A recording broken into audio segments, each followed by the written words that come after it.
Hello, everyone. This is Brother Benson, and I'm still waiting for my co-panelist to join me in the live stream.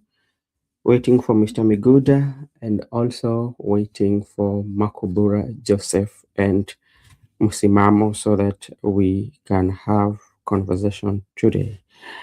Natumai tena naamini kwamba mko vizuri jioni la leo. Najua kuna mengi ambayo tunataka kuzungumzia leo, na venye nilisema hapo awali kwamba bado nasubiri wale wenzangu ili wakuje tukuwe na majadiliano ya leo. Kwa wale ambao wanatutazama na wale ambao watakuja kututazama baada ya kipindi, ningependa pia kuchukua fursa hii kuwashukuru sana kwa muda wenyu ambao mtachukua. Kabla tujaingia kwa mada ya leo, tunaweza kwenda tukuambie tu zile habari ambazo zimechukua kipaumbele katika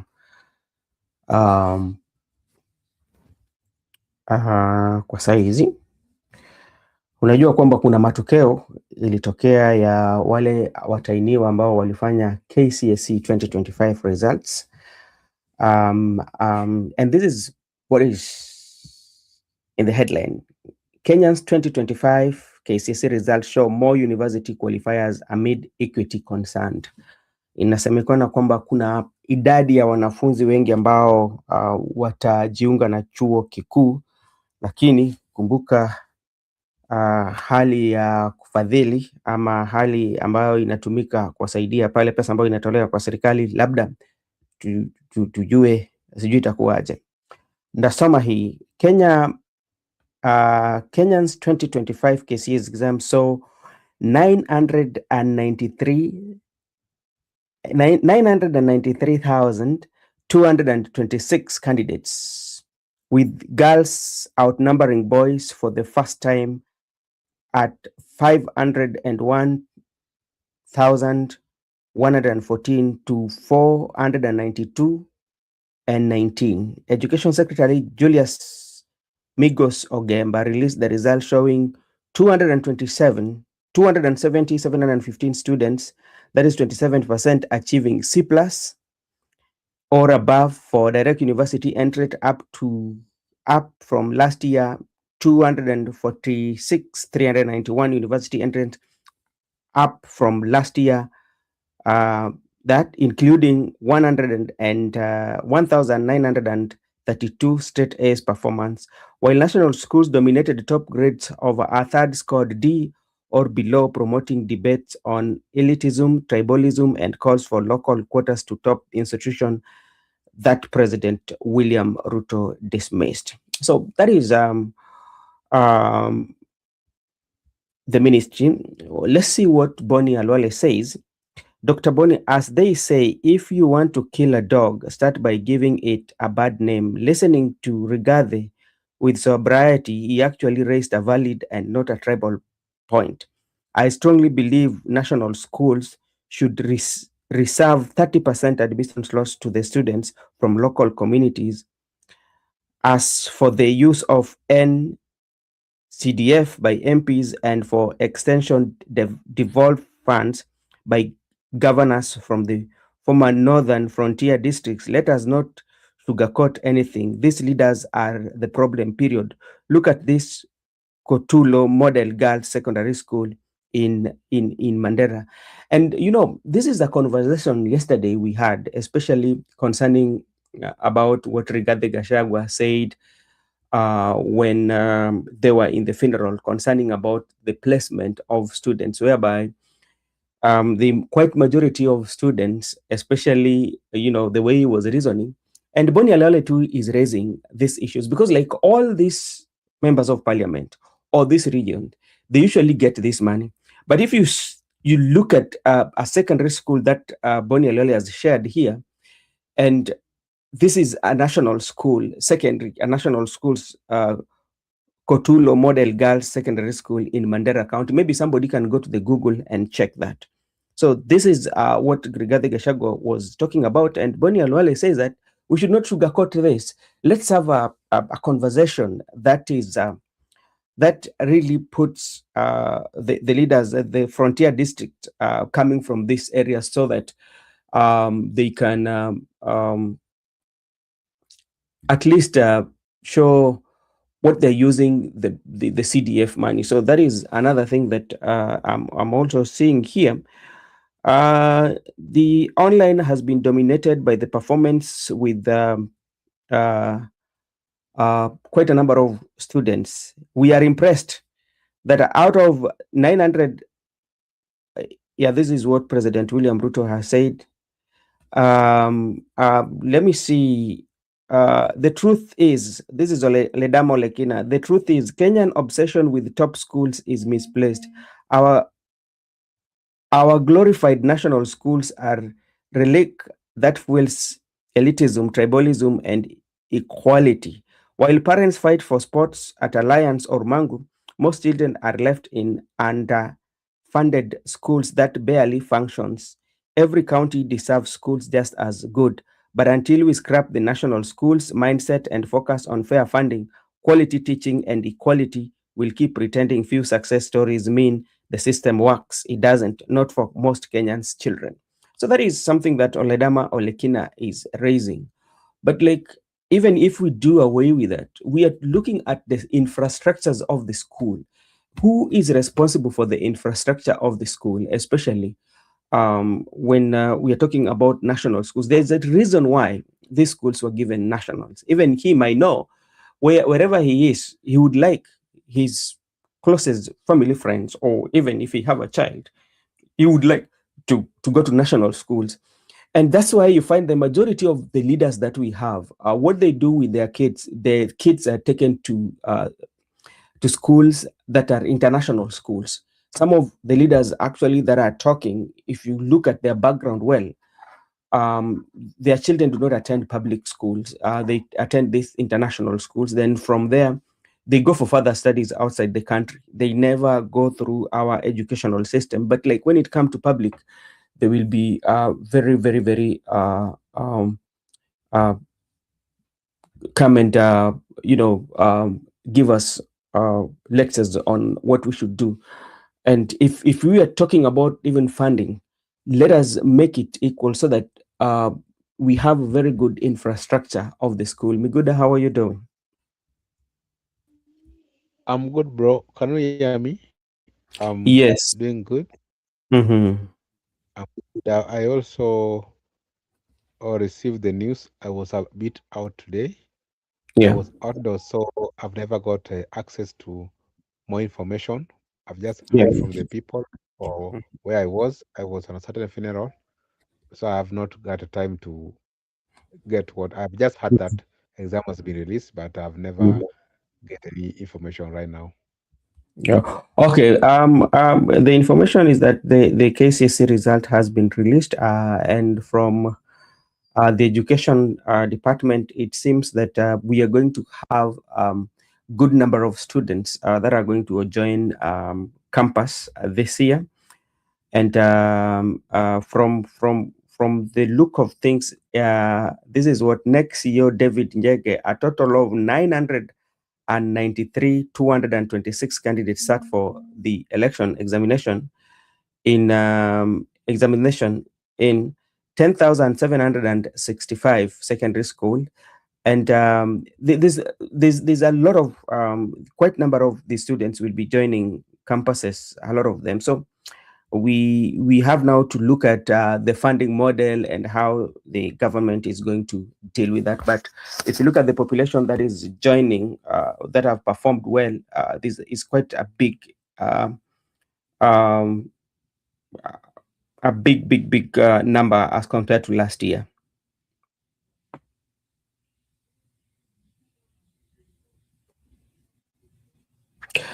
And as you know, also Boni Alwale, every time Boni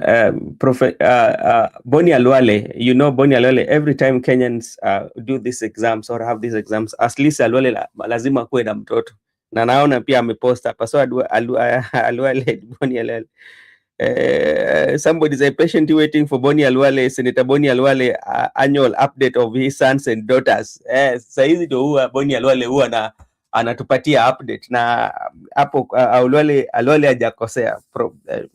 Alwale amesema hapa, as my daughter Melissa Hamwinyi Alwale shines all the way to the university, I want to thank the St. Bridget High School Kiminini fraternity and my family for support they bestowed to Lisa in her studies, and above all, I thank God for the gift of my little girl, that is Bonnie Alwale.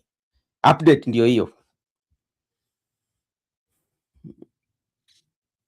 Hello Miguda, are you there? Yeah, I'm here. Okay, I've got you. It's quite interesting when people, and also on my way, I found some people celebrating. They were out with their birthdays. Some schools were celebrating, and it's quite interesting when many people actually proceed for their further studies. It's very much important that at least you have something at hand. You can use it for skills. You can use it for experience. Yeah. You earn a little, and also currently it is very competitive, and it's very quite important for someone to update, and that is very much we appreciate and congratulate all the people who passed and the people also who never made to university. You know, not that everybody can make it to university. Even the people, there are some will go for TVET, some will go for colleges, and even some will go parallel. Not that you can use other means from certificate, diploma, you do your degree, and God will bless you. So we wish everybody who actually did the exams congratulations for a good job, and also we wish them all the best as they endeavor their future experience and their future expectations. So that's all I can say from the result which has been released. Okay, thank you so much, Mr. Miguda, for that. And yeah, everyone, those who sat for examination and the results are here, so we wish them well. Okay, thank you so much, Miguda. Again, Miguda, maybe do you have anything from your side that you'd like to share with our viewers? Okay. I was trying to get my updates before I get to studio. I found that Ruto was in Nakuru, and I saw a young person, I don't know, someone who is disabled, confronting him face on face that you need to stop corruption. So I Yeah. don't know, he was the face of corruption. You need to just to tell him that you are the corrupt person. So people laughed. People laughed at that young person. Then is how they took away Mike from him. But actually, Ruto tolerated him and allowed him to express his opinion, like he was appealing for four issues. So I saw it as a trend, and he said that there are some people who are actually Paka Mafuta president, but they don't want to tell him the reality. The reality is that many youths are suffering. Many youths don't have money, but people are just lying to him that because there's Nyota, there's Asla Fund, they clap for him, but deep down, that's not enough. Okay. Unajua kwa kweli Miguda, unajua kuna watu wengine huwa wameumbwa na ujasiri kwamba wanaweza kuwa na ujasiri waende pale na waseme mambo ambayo watu wengi huwa hawawezi. Boas Mangwana, asante sana. Florence Anyango, asante sana. Na ndugu yetu Msimamo pia naona yupo hapa. Labda kama bado sijaendelea, wacha nimpatie nafasi hii asalimie wale ambao wanatutazama. Ndugu yangu, vipi? Samahani. Kohozi bana, unakula nini? Vumbi bwana kidogo, najua tutoka hapo kwenda mihangaiko, alafu najua maana mbavuze huku. Ndio maana umenitafuta saa hizo, lakini sikuweza kupatikana, ila kubwa pokea zangu. Asante. Naye apokee zangu, wale wanatufuatilia pande wa pili wapokee zangu. Siku imetwendea, shukuru Mungu, maana tuko hapa. Ngawaje Nkwali saa tu. Hapa Nkwali saa tunatimia na jana. Okay, asante sana. Naona pia ndugu yetu Boas Wangwana anatusalimia. Tasema Boas, tuko salama na tuko buheri wa afya, labda kuliko wewe. Hebu tuambie nini kinaendelea pale ulipo, labda jambo ambalo uko pia nayo hapo. Habari, kama uko na habari kemkem ambayo unaweza katujuza, sisi tutafurahia, kwa sababu tuko hapa kwa sababu ya hiyo, na pia tuko hapa kwa sababu yako. Tulikuwa tunazungumza, lakini wacha niwarudishe nyuma kidogo. Kuna wakati baba alikuwepo na mtoto wake, na unajua watoto ni watu ambao ni watu wa vituko sana. So kuna wakati baba alikuwa na mtoto wake, na mtoto akawa ni mtu ambaye hakukuwa amependa kubeba kuvaa chupi yani. Siku moja baba kaongea naye, kaambia, wewe mtoto wangu bana, inafaa ukuwe na heshima, onyesha watu heshima bana. Sasa kuna wakati wageni walikuja kumtembelea baba. Baba akaambia mtoto, bana, lazima uonyeshe wageni heshima, lakini unajua ile ambao unaambia mtoto. Sasa mtoto akaonyesha heshima.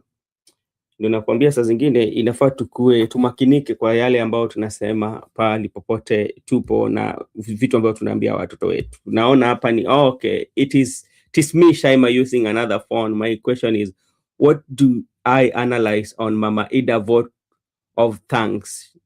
Was she sending signal? Was she sending a message? No, not that name was just Adiko. Tumeongelea hiyo.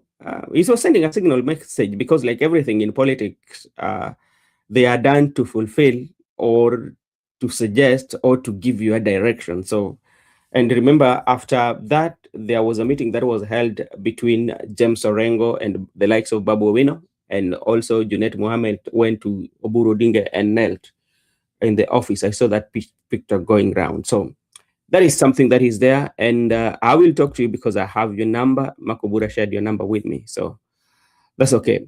So thank you so much. That was just by the way.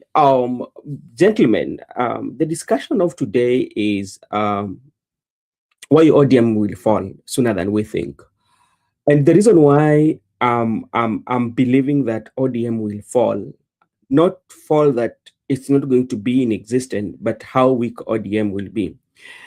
Because remember, yesterday, somebody like Kostosi was complaining that as they continue to fight amongst themselves, the UDA is on a program, or is on the road solidifying their bases in Western Kenya. As you know, Western Kenya has always been, if you look at the counties, Western Kenyans have always been the like the base of the ODM and the big supporter of the late Right Honorable Prime Minister Raila Odinga. So when they are still having infights and wrangles amongst themselves, the UDA is consolidating. And I think in the few weeks, they will start having their grassroots election, and this one weakens ODM because they are so much on supporting the government and forgetting about few of them, and forgetting about solidifying, even working on the mechanisms on what they should do. So we will talk about that. The secondly, that we also talk about, especially I'm looking at the leadership. To me, up to now, I still believe beyond reasonable doubt that I don't think that the youth leader, Oburu Odinga, will manage the ODM. Yeah, the reason why I think youth leader will not manage the ODM, when you look at his political career, I don't think that whether Oburu has his own commanding crowd, because Oburu leadership is anchored on Raila, one, because Raila was a brother. But there's nothing that I would say that this is the reason why Oburu can have that commanding or make a statement that so many people will follow as the party leaders.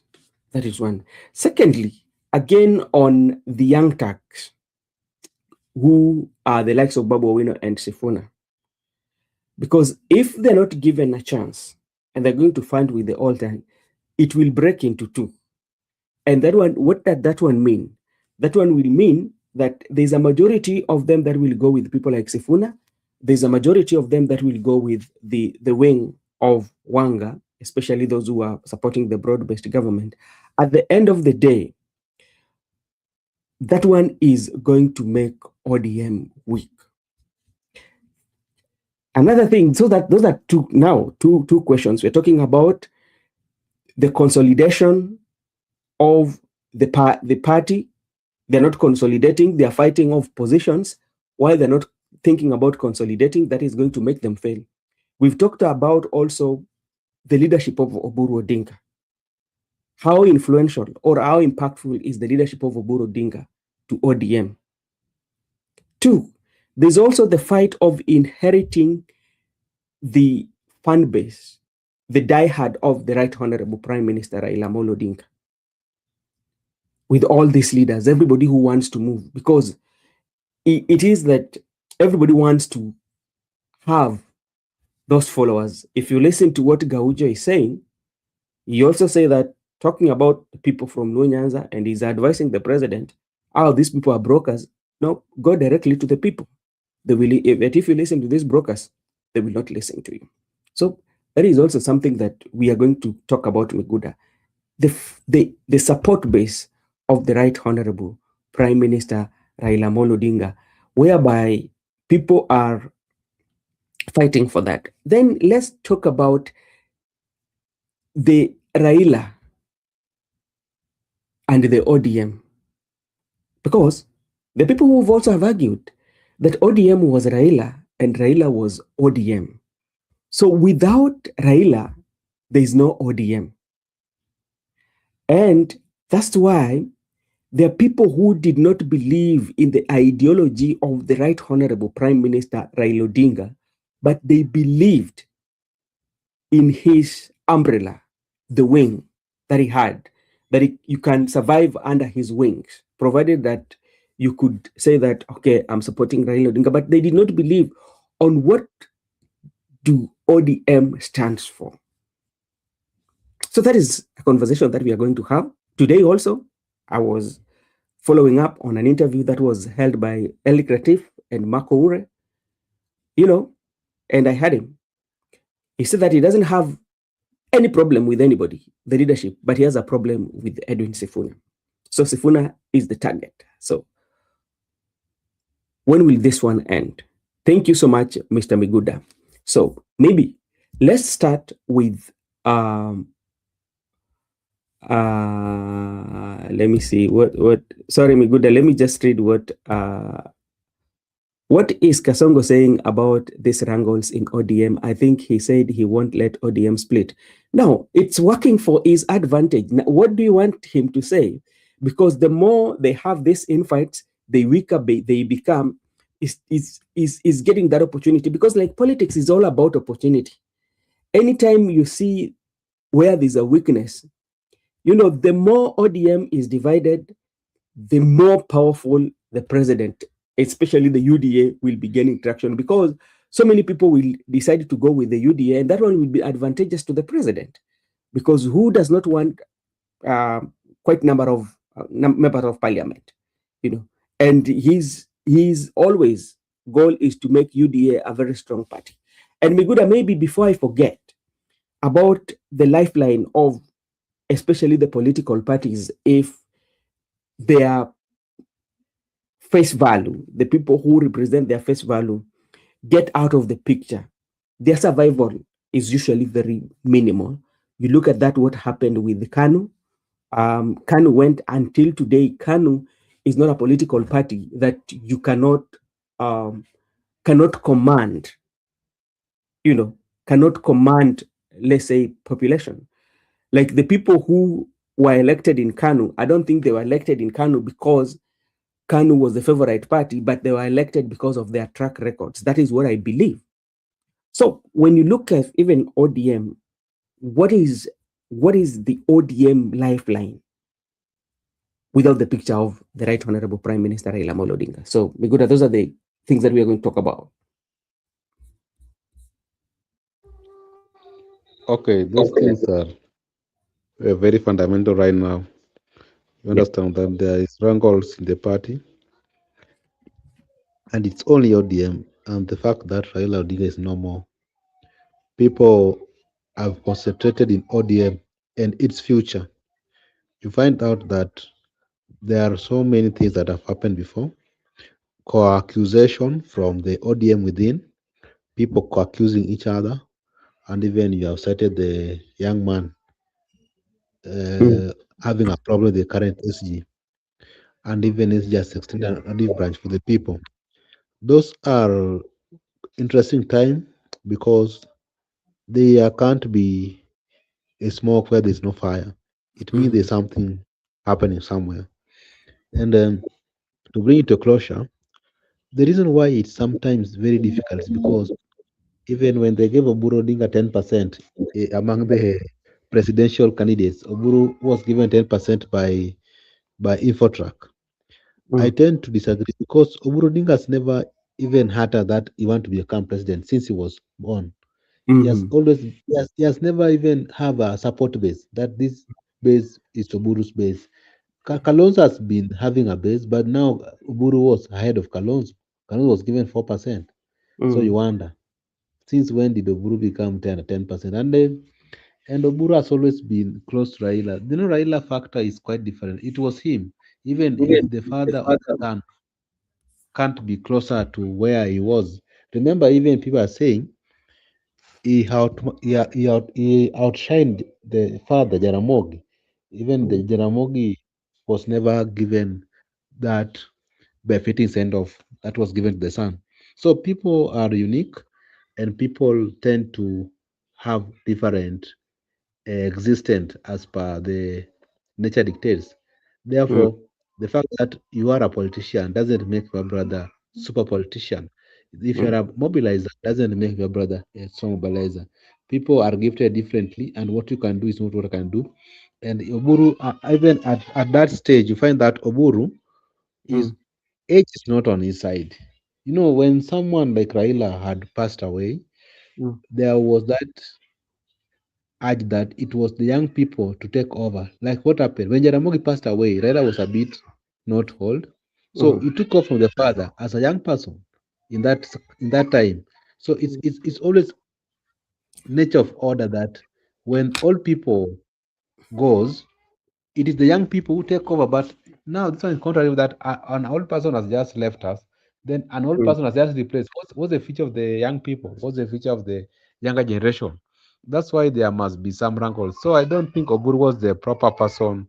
Of course, they are saying right now he was the best, but now things are coming out very clearly that he was never the better person to replace the brother, because we have had people who have been mentored, we have had people who have been in that journey, and that's what is causing rankles even with the people like Koura and Sifuna.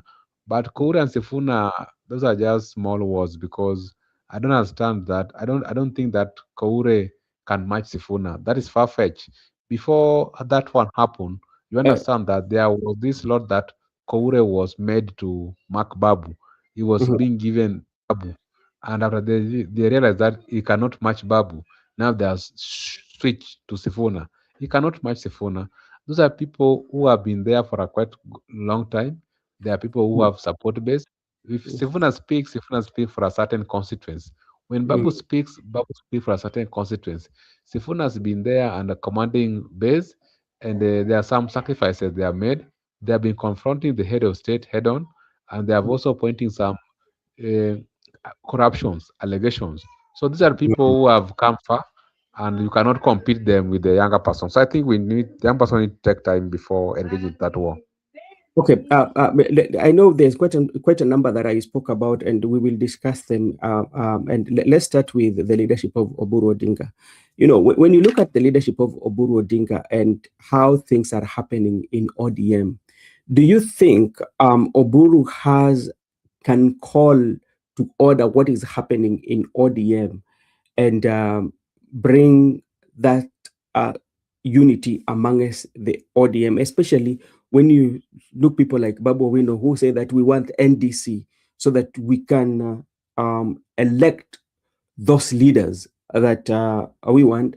And you remember Eddie also said that bring that NDC, So this is happening under the watch of Oburu Odinga, And when you look also at his age, do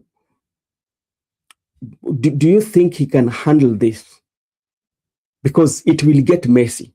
Because one of the things that will make ODM to fall, despite the fact that they're talking about the party hierarchy and all that, those party hierarchy, if there are no good leadership or there are people who can listen to divergent views, who think that the decisions that they've taken, either those who are supporting the government or those who are not supporting the government, if they stand their ground and feel that what we've taken, this is the right way, and it calls upon the leadership of Oburu, because is the somebody who is heading that party, to say that, okay, let's come together and talk. Do you think he has that the way Raila would do it? That's what I'm saying. They're quite different two people here we are discussing. Yeah. Raila and Oburu. Quite different two people. Someone from his childhood has never had even time to engage people or put people together or consult. He has been just been elected, nominated, buying time. But age has just catch up with him. You remember, right now a young person can be trained and become better, but an old person, there's not that time for training. So that's someone who has lived soft life for the entire of his life. Then really someone who has been in the trenches of struggling, like he has been in prisons, he has been tear gas, he has faced it all, I can say. He has been exiled, detained without trial. So you find that Raila was hardened. Someone and someone Raila could even convene meetings, many meetings. But Oburu, this is what I'm saying. Oburu, for how long will he call people? Because the other time he calls Sifuna, he calls Junet. Why can't he bring people together and convene a national NDC, to speak so that we can see his power? But you are calling individual, then tomorrow if Sifuna and Junet attack each other, you will call them again. The other time he calls Babu, he calls Babu. He keeps on calling people one by one. I think it's high time Oburu should stamp authority. But there's also these what we call ambitions. Some people want to be governor, some people want to be president, some people want to be, but you are blocking them as old guards. So sometimes it cannot work because many people were loyal to Raila, and many people maybe join ODM because of Raila, and many people love Raila from the heart, but Raila is no more. Oburu cannot be Raila because maybe passion for Raila is never passion for Oburu. Passion for Raila is passion for another person. So I think loyalty cannot be transferred just like that because you are the father or the brother to Jesus Christ. It cannot happen. People are following Jesus Christ. People don't follow John. So what I'm trying to say is that when it comes to the issue of the party, I don't think Oburu has that capacity to run that party effectively the way Raila was running it. It's quite different. All right, thank you so much. You brought about something to do with the loyalty and to the party, which majority of Raila Odinga supporters are always very loyal to the Right Honorable Prime Minister, because you look at the journey of the Right Honorable Prime Minister in his political life, from Ford Kenya to LDP to SDP to KANU to all that until ODM, and the parties that maybe Raila has been in the leadership in those particular parties, and he left with his supporters, the people who are very diehard supporter of him. Now, this question of the ODM that people are fighting for, that we were left in government, we were not left in government, we're not going to join this government, and Raila is the person who had all these people. And that's why you look at what happened when he came from India, when his body was repatriated from India. Nobody was able to control the crowds at JKIA, because like the only person whom they understood his language, the only person whom they could listen to in that kind of like chaotic scenario is the Right Honorable Prime Minister Raila Odinga. They tried all of this, and they even bring Wanga to come and talk to people, but people would not listen because the person who was who could calm that crowd, who could have a way of talking to that crowd and they understand, was no more. Now, now they are fighting for it. Now they are fighting for it. Now tell me, what is ODM without Raila, and what is OD? What is and what is ODM without Raila? When you look at now with all what is happening.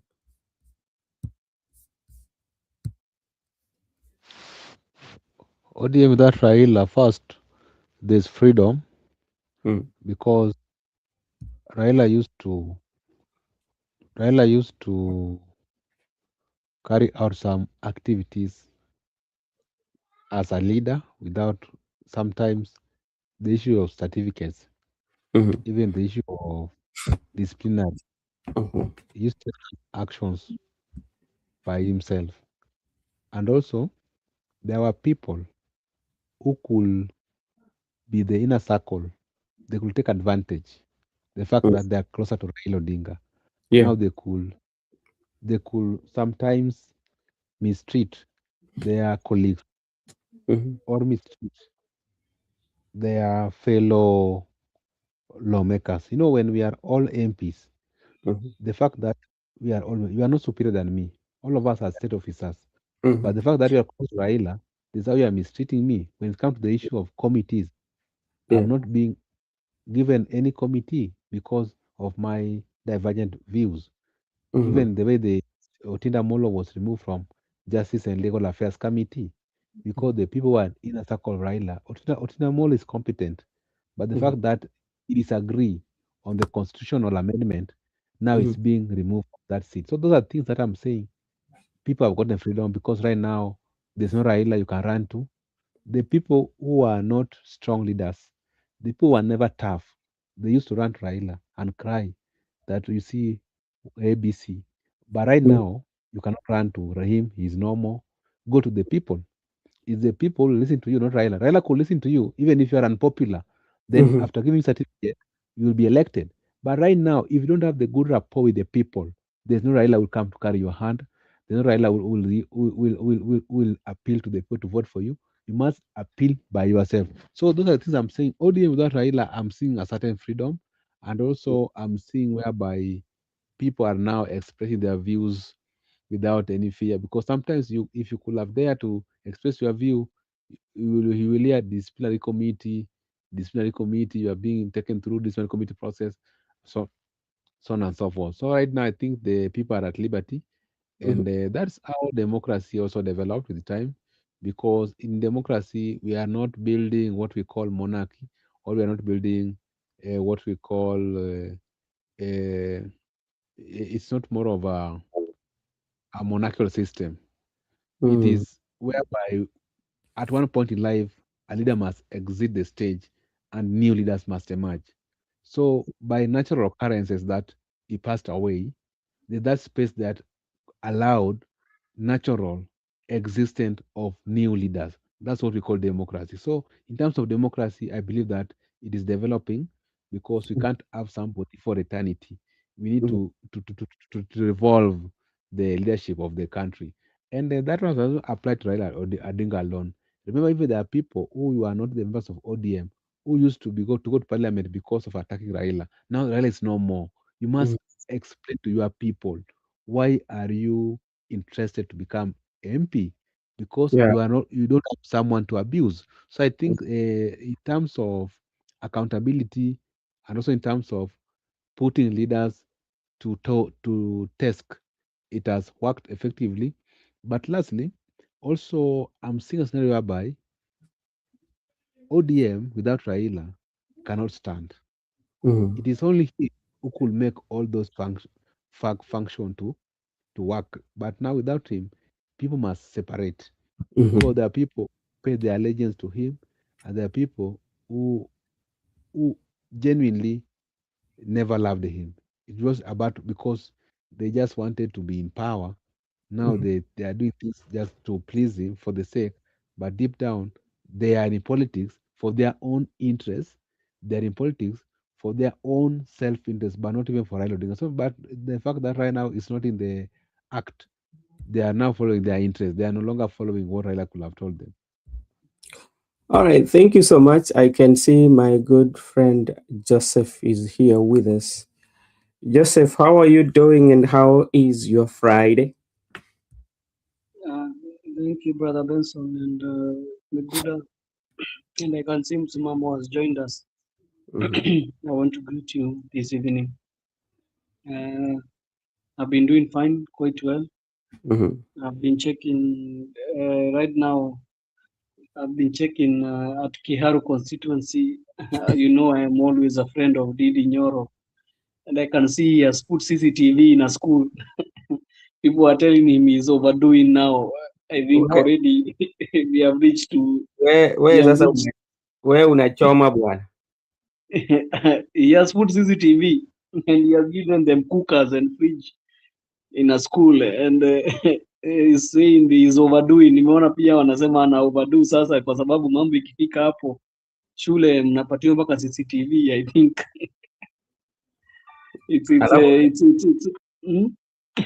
Alafu kaambia huyo mtoto aende kwa shule yenye haijajengwa vizuri.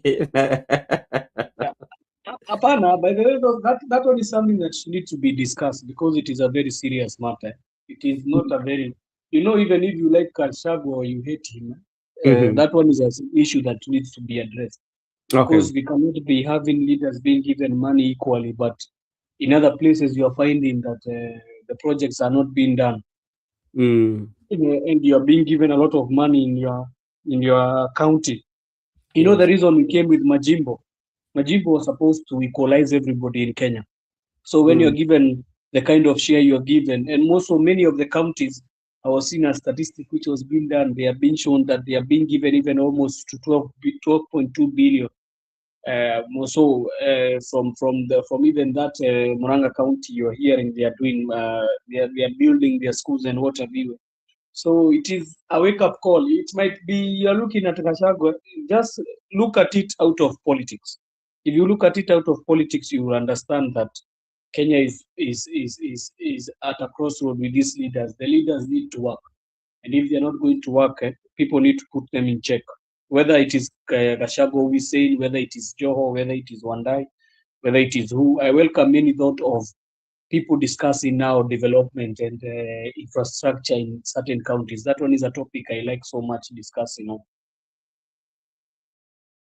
Thank you so much, Joseph. And that was our opening statement. Especially, we were saying, let us depart from politics and talk about the real issues and accountability, because some of these schools, especially, they get funding. If not, they get funding. There's a money that is coming from the CDF, and majority of the times, what are you doing? Because you go somewhere. We just there's a school that Bonnie Alwale actually posted. I looked at his post. Mguda, what was the name? Mutolo what? And people are coming out to even to post like the number of share the okay, this is the school. If you look at the school, and I told people to go to the social media and check about it, and this is what Bonnie Alwale wrote. I would read it for the second time. Dr. Bonnie Alwale, I quote, "As they say, if you want to kill a dog, start by giving it a bad name." Listening to at Rigathi with sobriety, he actually raised a valid and not tribal point. I strongly believe national schools should reserve 30% admission slots to students from local communities. That is one. As for the use of NGCDF by MPs and by extension developed funds by the governors from the former northern frontier districts, let us not sugarcoat anything. These leaders are the problem, period. Look at this Katolo model girls school. Katolo Girls Secondary School in Mandera County. When you look at the school, the iron sheets are zimeuliwa sana na rust. The walls are I think I don't know whether this sijua hii ni cut machine yao ama hii ni nini, mud wall. Alafu unapata majority of those leaders from those areas they enjoy wako tu Nairobi. When an issue like this is raised, they will call those pressers, and bring some issues that are not understandable. So people say that let's have a conversation in this. It's not only in this. You know, Brother Benson, as you have talked about, Kalwal is talking about 30%. I think 60% of people from the local region should be taken in. The students should be taken in. You know why? One thing I also even want to differ from all the things that they have been saying about development and anything. You have seen high school strikes. You've always seen the high school strikes which happen. And there was one, even the students even went to cook in teachers' quarters and what have you. You saw the kind of scenarios that were there. I think if you have schools that have absorbed 60% of the people from the community, it will be very easy to crack down on cases of unrest in schools, because when you have 60% and those people are coming from that certain community or that certain region, you will be able to call the parents, and the parents are going to put the kids in order, and they are going to be able to put the school in order, because it means even the people who are staying around the school, they are more so guardians and parents of the kids who are in school in those institutions. And it can be able to crack down. But if you have now a certain person who has been taken from Mount Kenya, or let's say from Nyeri, he has been taken to school in Kakamega, and then you have those scenarios of unrest in schools, you cannot even be able to handle them well, because most of them you don't know them. But if we have a scenario where we have people coming from I don't say it is bad for people to venture into other communities and have their kids being taken in as part of the school. But what happens is, when will we ever grow certain areas? Because we always talk about alliance. We always talk about other schools like Starehe. We talk about Mangu. Those are the schools we always talk about. Where are they? Where are they? They're in Kiambu mostly. And when you see schools in Kiambu, I really tend to wonder, why don't we have another kind of alliance, which we have alliance in Kisumu, alliance in Mandera, we have another Starehe in Coast, we have another Starehe in Mandera. It will be very easy even for the people, even the community itself. You'll be able to teach your kids according to the nature of the community which is around them. It is very healthy also.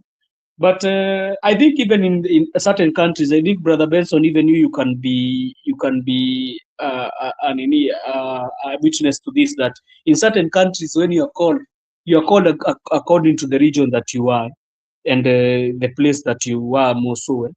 And you go to schools. Mostly this is happening in primary schools and high schools. You know, for university, you cannot settle. University, you need to go to different areas so that you can be able even get maybe some internship in other places which have work maybe for you to do. But for these institutions, I was hoping that people should start now having this conversation. It's not all about even institutions. It's all about this coming now close to how are we treating our infrastructure in these regions? Is it well? Are they doing the infrastructure as well? Are they bringing, like, for example, we have been having a good program which is called Gulana Kulala, which has been bringing food to the Kenyan basket. So I always wonder to myself, why don't we have those kind of drilling of water in large scale with the money that is being given, so that we can be able to do farming in certain places where you see the land is mostly scarce, that we can be able to do farming in those kind of areas. And we can be, when you start farming, to come with industries, and roads were due, and now even buildings are going to crop up. But if we are going to measure our money in mostly urban areas, it does not help the other counties, as we are saying that to Komajim. Okay, thank you so much, Mr. Joseph, for that explanation. And maybe in brief, before I invite Musimamo in, we were looking at the fall of ODM, and it is not a matter of if, but it is when, because from the look of things, and we were looking at the person that is in the helm of the leadership. We are now talking about Oburu Odinga, the youth leader, and how the wrangles are deepening. And from clear, all indication, we know that there are two factions, and even the ODM base, especially the voters of ODM, or those who are good supporters of ODM, they have also, they've drawn the lines. You can see this from the internet. You can see this from how they talk. You can see this from how it is. And you're looking at Oburu Odinga, the leadership of ODM, is the person that is in charge to find a way to harmonize everything that is happening so that ODM can speak with that language, or ODM can have that outlook that people always know it for. When you look at it keenly, Oburu Odinga, do you think he is one person that can command and say that, okay, we do not want to say this, let's come here and reason together and treat all the factions with neutrality, you know? Is it me? My turn? Yes. Yes. So Just be brief, then Mamoto will come in. yes. So what I'll say about Oburu Odinga, it is good. You know, now we are seeing now the kind of factions that now are going to be in ODM, even as they are waiting for the NDC, because the NDC need to be called. And I know Oburu is going to call for the NDC because he's the party leader as of now. Nobody can try to say no, he's not the party leader, because even the people who are against the other faction, we saw in a photo where we saw Sifuna and Babu, those are the scenes that people want to see, where ODM is trying to call themselves to order. And I think also they are trying, Oburu is trying his best to be able to keep the party in check. And I think when the NDC will be called is where now they will be having a place where they can sit down and see if they can be able to resolve everything that is pending, because it's clearly showing that people have a very different view in that party. So there is people who are in support of the government fully, and there is people who are still saying, no, we cannot support the government till we have a better decorum and we have a better negotiation of how we are going to enter it as 2027. There is certain people like Akina Sifuna who have said they never support the broad base and they never support the government in 2027. What they'll do is better they bring a candidate. So these are things which are going to yet to be seen, because also with the likes of Akina Babu, they are saying that leadership within the young people is being let down.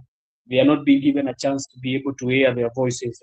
But what I had said here before, I think mimi waga ninaona mambo kwa sababu I had said Mimpin is always very strong, and she has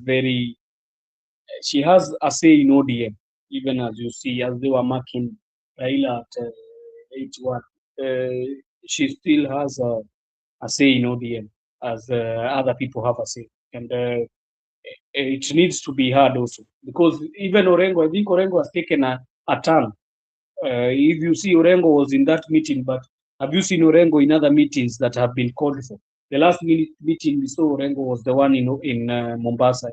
And also, the BBG team was trying to control the narrative. So even he was not able to talk at that, and even if he talked, it was not a favorable spot for him. So I think if they want, they ionize the issues, but this one they need the talk as them themselves, and not allow outside influence to be able to divide the ODM party. But if they are going to allow the influence from outside to divide them, whether it is Ruto or Uhuru Kenyatta, whatever the text is, that party will be headed into oblivion. I'm telling you, it will dismantle, and I don't see it coming back if they are going to continue with the same infighting. Thank you so much, Mr. Joseph, for your insight, especially when you look at the Oburu Odinga and the skills on how to contain what is happening in the party. Because the reason why I'm saying that, even after meeting Edwin Sifuna and Junet Mohammed, we still see some quarters, especially the likes of Marco Ure. Today was having an interview, and he went after Sifuna, and he said that Sifuna should reform or vacate that position. So it tells you that it is not over until it is over. Maybe msimamo, wewe maoni yako ni gani? Ukiangalia baba yetu, ama tuseme kwamba kijana Oburu Odinga na ambaye saizi ni mtu ambaye ameshika usukani wa chama cha ODM, na unaona haya malumbano yakifanyika na watu wanarushiana macheche, lakini unadhani kwamba yeye atakuwa ni mtu ambaye atatoa amri na kuelekeza kusema kwamba kuanzia leo hii sitaki kusikia mtu akisema hivi, sitaki mtu akisema hivi, hebu tukuje tuzungumze ili tuhakikishe kwamba chama chetu kimebaki imara? Unadhani hakuna hiyo nguvu, yani tuseme kwamba hiyo atoe amri? Asante sana ndugu yangu kwa swali hilo zuri. Nishukuru pia kwa kufungua haswa hapa ufunguzi wangu. Hapa kuna Shems amesema, Oburu said she grew together with Raila. Played together. They were like twins. So when Raila died, Oburu died too. So poleni. ulikuwa hujaiona hiyo? Ulikuwa nimeiona. So hilo ndo jibu jepesi. Kwa sababu yake siwezi comment, kwa sababu hatuwezi sema tu Oburu hana nguvu, kwa sababu pia yeye tunatia, mimi natia tu kama utashi fulani, lakini tunaelewa kwamba ni kiongozi pia kivyake, na tunazungumzia hasa katika ile hali ya seriousness. Ni kwamba nilitoa mfano siku zile kwamba watoto wawili wanapogombana, wewe mzazi lazima uwe makini, la sivyo unaweza egemea upande ambao sio upande ambao huo ndio uliofanya kosa, lakini kwa sababu mwangalia wingi wa machozi na maneno mengi mdomoni ambayo hata mengine ni ya maonevu, alafu yule mwingine ni mnyamazifu, yeye anaamini kwamba sijafanya na anamkwamia hapo. Mwingine anazungumza huko, anapiga na kula, anaingia na huko, anaingia na huko. Mwisho wa siku usipotumia akili hapa kama mzazi, basi unaweza mpiga mwingine ambaye ukaacha yule ambaye amefanya hilo kosa na ukampiga yule ambaye hajafanya kosa. Nikatoa huo mfano hapa kwamba ni wakati sasa hivi wa kuhakikisha kwamba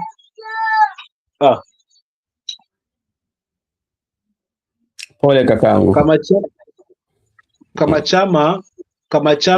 kama chama ndio ulikuwa ni wakati wa mtihani wake wa kwanza ambao alikuwa anapimwa nao. Kwa hapa ndio ulikuwa nionyeshe makali yake haswa kwa kuweza kuleta haswa wote wale ambao wanatashwishi na waseme ODM misingi yake ni hii na tunabaki katika hii misingi. Lakini sasa ile kwamba ukiwa na hawa unasema kwamba sisi bado mpaka tuko na mkataba, ukirudi upande huu kwa sababu umetembelewa na kiongozi na hutaki kumwangusha machoni, unaambia sisi lazima tutaungana na huyu.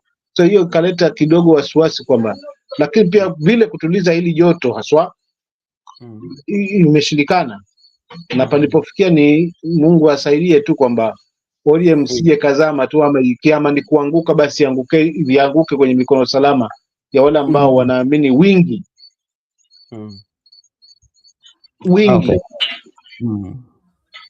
ya wale wanaamini wingi wa wafuasi wao haswa nchi nzima dhidi ya hao ambao wanaamini uchache lakini wanaamini vyeo, kwamba wakiwa kwa serikali basi watu wao wako salama. So itakuwa sasa hiyo ni wachache ambao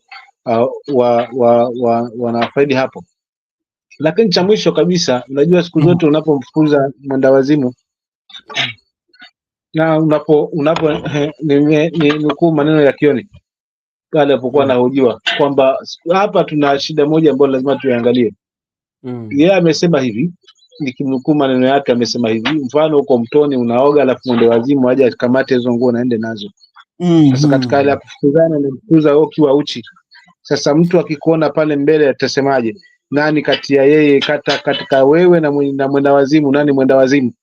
Wewe ambao unamkimbiza uchi, ama mwendawazimu mwenye amechukua nguo zako lakini yuko na nguo zake? Na sasa hapo ndani atakuwa mwendawazimu. So tuko katika hiyo situation kimtazamo wangu kwamba tunafukuzana na mtu ambaye ni mjanja zaidi. So haya mambo yamefanyika Jubilee, tuliyaona chama kitaka kumezwa huku na huku, kikasalimika akaswa katika mdomo wa mambo. Nao cha kuponyesha chama ni Oburu na wale ambao well wishers wanaamini wingi. Hawa wengine wakileta waanze na Juliet kuweza kumtema. Tetezi zake zimekuwa mingi zaidi, yale mambo mengi yametoka nje sasa hivi, yale yalifanyika usirini tumeyajua. Interviews nyingi tu zimefanywa na mambo mengi yamefungamana kwamba bwana alikuwa na tashwishi tangia hapo mwanzo. So waanze kutoa makali kwamba hapana, kama alifanya kwa Babu na Mwamba basi wafanye na huku, ili kusudi wanusuru chama, kutoe nayo makali yako. Lakini kama wataletwa pamoja na kukaa hapo, wao watatangaza misheni yao. Asante. Asante sana. Nasalimia hapa ndugu yangu Paulo Kisyangas. Paulo anasema hivi, for leaders to reconcile, they have to sit together and agree on some issues. Oburu is only meeting the leaders one by one. That means he has no capacity to meet all the leaders together. Thank you. Na labda tu Paulo, nikuulize swali. Unaona hao maviongozi ambao labda wanakutana ama wanaitwa katika kikao ili wazungumze wapate solution, ni watu ambao wako na kauli zao wenyewe. Kuna wale ambao wanaamini kuwa wawezi shirikiana na serikali ya sasa na bali wako katika ndani ya ODM. Kuna wale ambao wanakubaliana kushirikiana na serikali. Akisikia hata venye wanaongea, jana nilisikia Mheshimiwa Eddie Mwoka akisema kwamba anaona kwamba ODM inaegemea sana sana kufanya kazi na serikali ya UDA Kenya Kwanza.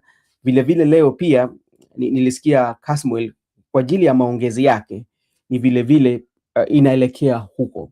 Sasa hapa watu kikanao na wote washakuwa na kauli tofauti. Unadhani watafikiana ama itabidi chama imevunjika ili mtu achukue mkondo wake apende na watu wake ndio hiyo chama idumu, ama ndio kila mtu aangalie mambo ya siasa yake? So hiyo ndugu yetu Paulo atatujibu pale katika comment section.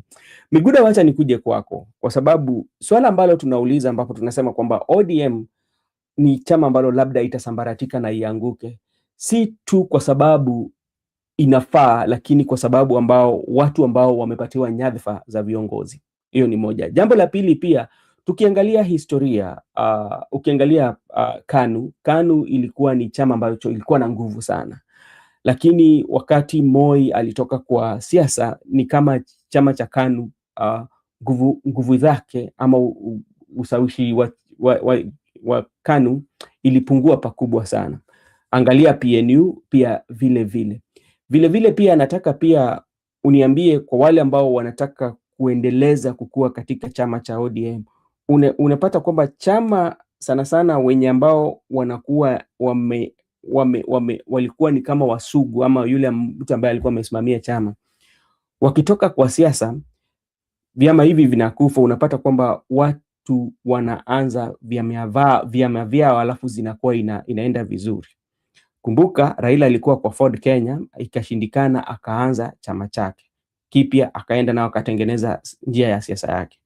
Unadhani itakuwa vyema ODM ivunjike ndio wale ambao wataanza safari yao ya kisiasa vizuri waanze na chama kipya ndio ili ikue chama ambacho watu watakuwa wanaipenda, ama washindane wakipigana hapa ODM?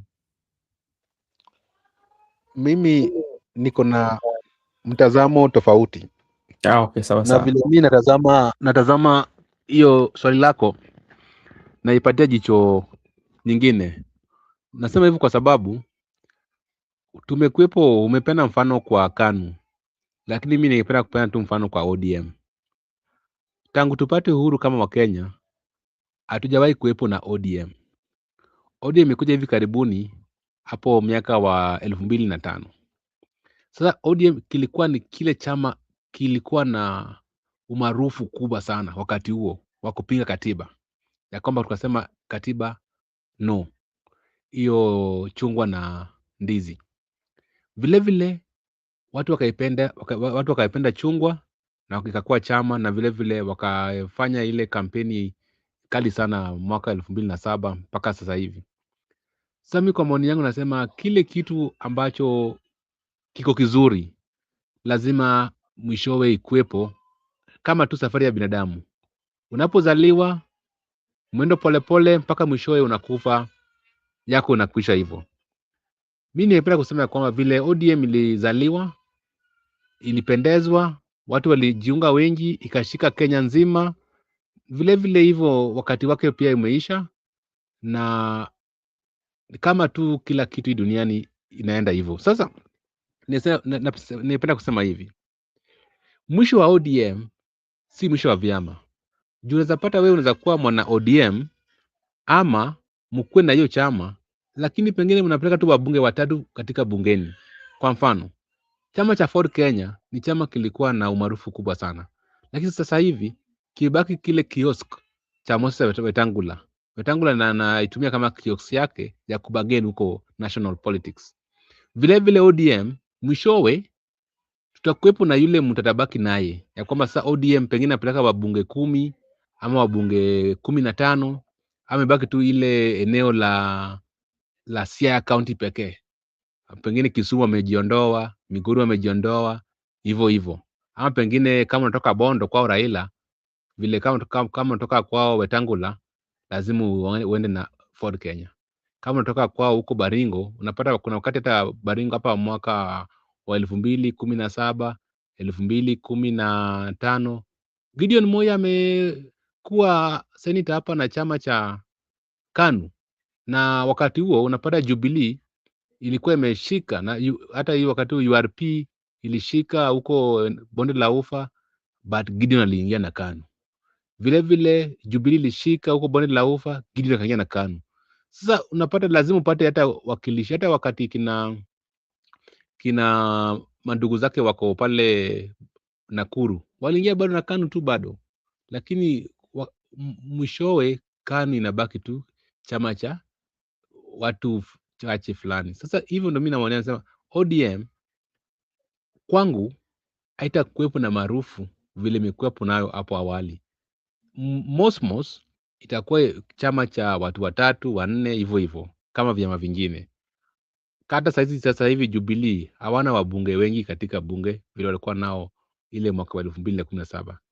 Hivyo ndivyo vitu zinakanga duniani. Mwisho, mimi naona ya kwamba si lazima tukae katika ODM, ama si lazima ODM ibaki for eternity.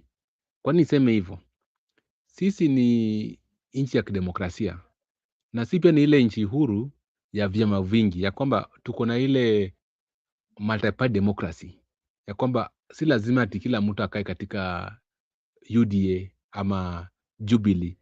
Hata leo hii tutaunda chama, na hiyo chama changu itakuwa na wafuasi na itakuwa chama. Sasa mimi naona hivi, mwisho kabisa naona ya kwamba hapa mbeleni si lazima ati kwe 2027. Unajua kuna watu wako na haraka, hata 2037, hata huko 2040, hata 2030 kutakuwepo na chama fulani kipya. Hata sasa hivi tuko na DCP, wale marafiki zetu, mandugu zetu, mashemeji zetu wa eneo la kati saizi wako katika DCP, na DCP haikuwepo, na DCP kwa kusema kweli wataleta wabunge wengi katika bunge la kitaifa. Vile vile mimi naona hapa mbeleni kutakuwepo na chama kingine ama muungano mpya.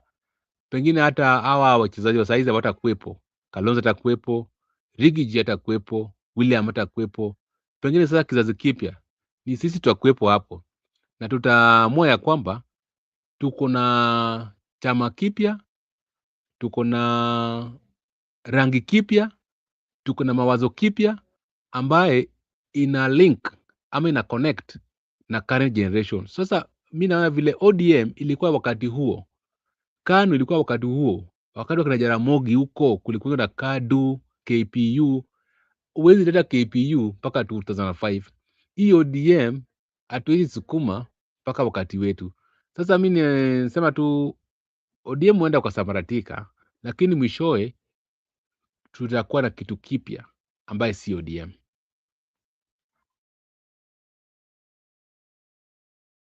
Asante sana Miguda kwa hayo maoni. Labda nikaribishe ndugu yangu Joseph. Nataka kumuuliza tu Joseph, I just want you to look at this because like our main aim or the center of discussion was like how ODM is going to fall sooner than we think.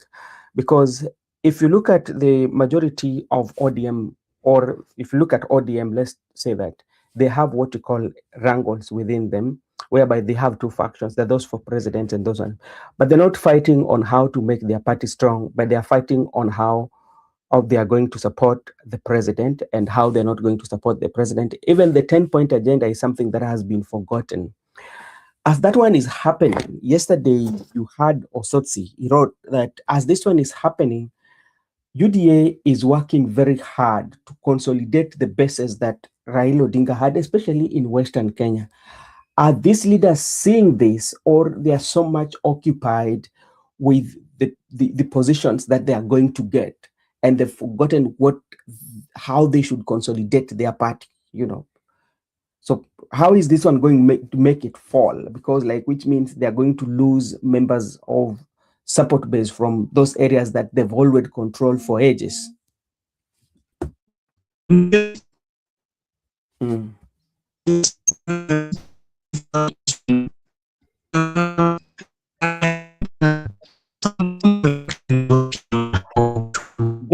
Joseph, kindly check on your internet and mic. You are breaking seriously. Breaking kabisa. Miguda, hilo ndio swali ambao nilikuwa najiuliza, because kwa sababu unapata kwamba hapa kuna ile mgawanyiko na kupigana ndani ya chama, lakini wamesahau vitu vingi wanachama hawa wa ODM. Ingawaje kuna watu, kila mtu ako na nia yake, ama kila mtu ako na fikra zake ambao wanasema si vyema, lakini hawaongelei. Sasa hakuna hata mtu ambaye anaongelea katika zile 10-point agenda ambapo zilikubaliana, ambapo makubaliano ilikuwepo. Unapata kwamba hayo limewekwa katika kaburi la sahau. Hey Joseph, are you back? Can you hear me now? Very clear. Sorry, sometimes maybe it's because of the delay. I think it was I had not checked. So I was answering and saying that some of the faction in the ODM, they're talking about how the party become great. I've been hearing Sifuna talking about how they want to make even the party in the grassroots be stronger. But you know, if others have been told that they need to ban this party and take it, you know, when you are told by the government you enter the government, Brother Benson, it means one thing: the party is going to be folded, one way or the other, or it means that the party is going to be swallowed by other major parties in that coalition. And you have seen the likes of ANC and Ford Kenya. They were the predominant parties in Western somehow after ODM, but you can see they are falling one by one. ANC was first swallowed. Ford Kenya is now even having a hard time in Western politics. So if ODM wants to remain strong and be a party, you know, these guys, they forget that they are burning the bridge. Najua unaweza kuwa unadhania wewe unaendelesha mambo yako ya kuangusha chama, lakini hujui kwamba unachoma ile bridge na kusaidia kuvuka. Umeanza kuichoma. So most of these members, most of them, they are thinking of only right now. And I've heard Miguda saying that there is a long way to go. There is even 2030, and there is 2032, and there is 2037, and there is 2042, and there is 2047. But these guys, they are seeming like they want to burn the bridge. They want to take the party to the government. One thing that happens when you form a party and take it straight down to the government, which is going for a second term, it's very easy that the party is going to be swallowed, and you are not going to be hearing about that party again. It will be done the way Jubilee was done. You remember TNA and URP were very strong, predominant parties at that time, but most of them after 2027 merge, because Uhuru knew that he's just some few times from leaving. That party now you cannot see Jubilee anywhere in having MPs. Yes, they have, but not the way they were. So this is what happens in politics.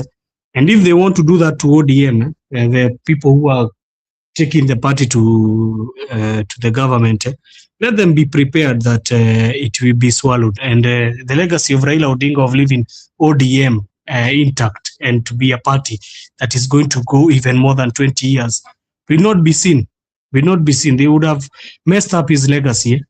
So one of the key things that they need to do, I cannot come here and just complain and not give a certain solution for them. The only thing they can do is they take an NDC, they iron out their issues. If they're not going to be able to iron out their issues, they are supposed to take it to the people. And that is the same as the NDC, but now they're supposed to take it the way Baba was doing. He was going for, they call it meet the people. They're supposed to go and meet the people and hear how the people are hearing their views and hear what they want. If not so, let them also go back to the doctrine of 10-point agenda. The 10-point agenda was set, and it was not discussing about 2027 elections. 10-point agenda was discussing about the issues that were gripping Kenya at that time, and they are the same issues that are gripping us till this time. We have never knew how are the people who are abducted they went. We have never, the economy is still suffering. The compensation has never been done. So we are still really out of the 10-point agenda, which has not been clearly sorted out. I think the only thing that they are trying to sort out is about referendum to bring their own prime minister in. That one is the only thing I've seen they want to pick up from the 10-point agenda. So if they want to be sincere with their hearts, they need to follow the 10-point agenda. So that now after they see the president has fully implemented the 10-point agenda, they can be able now to move to the next step and say, now we as a coalition, we as a party, we are seeing that it is befitting us because the 10-point agenda has already been implemented. It's befitting upon us now to be able to join the coalition, which is the government coalition side. And so that we can be able to forge, because we have seen the president has heeded to our call. So there is no need for us to continue arguing with the regime, because it has fully heard to what we have been saying. But as long as that the president has not heeded to the 10-point agenda, I think there is people who are lying to themselves. And there is something called you can sell your party, but after that, people will remember you as a person who your legacy will be remembered not as a person who helped in building the party, but a person who helped in demolishing the party. That one will be the legacy. And people, when they are talking about Raila Odinga and how he built the ODM, they will be still talking about the people who let it fall down. So thank you.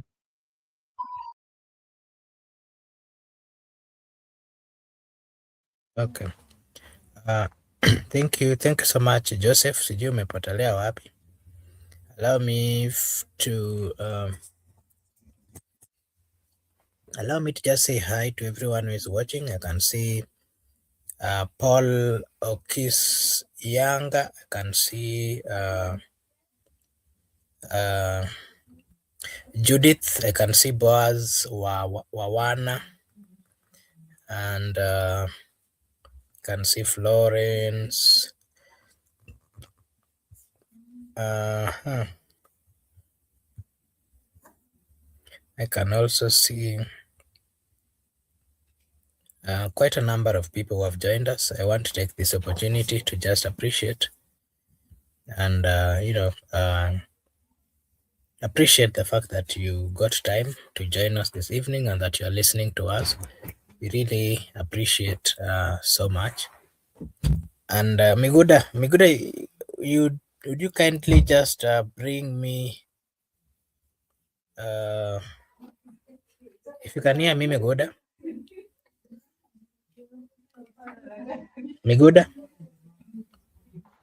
Just proceed and discuss the issue about ODM, the wrangles in ODM.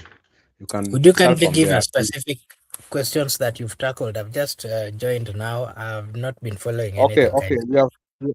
Maybe if I can just, we have tackled that is Oburu Odinga has the capacity to bring order in ODM. That is one. So you can note it, that one down. Number two, the wrangles between the two functions in ODM, can they be resolved amicably or not?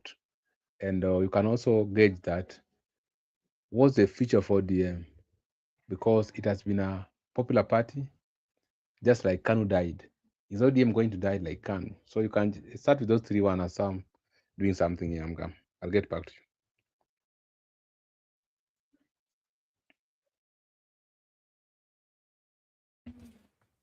Okay, thank you. I'd like to give my opinion on the current party leader of ODM, that is Dr. Buru Odinga, who is the brother to the late Raila Amolo Odinga. And I want to say that Oburu Odinga is not Raila Amolo Odinga.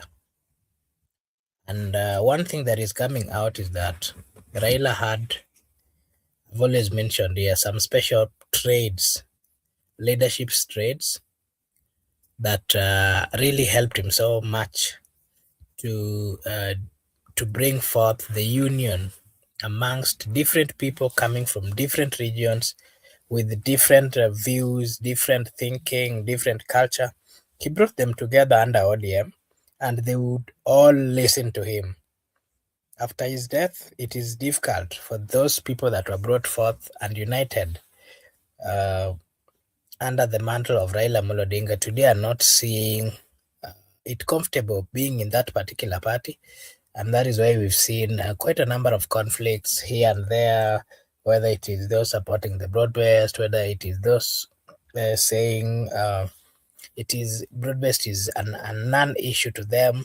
We've seen these kind of things. And all this simply gives a clarity or a clarification that the current party leader is not able to handle the problems that the party is facing, is not able to handle or to bring forth these leaders to sit down and discuss the issues at hand. And it also shows a high level of confusion that is there, starting from the party leader to other members.